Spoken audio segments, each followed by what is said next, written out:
Assalamu alaikum. Bismillahir Rahmanir Rahim. I'm your teacher, Miss Nusrat Amir Bloch.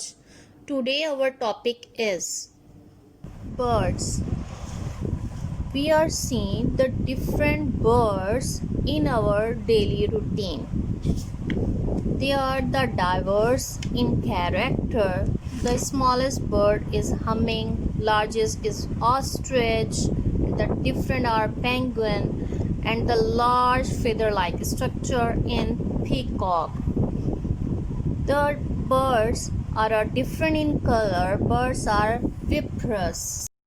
No, all birds cannot fly. Yes, penguin and ostrich, these are flightless birds. They cannot fly.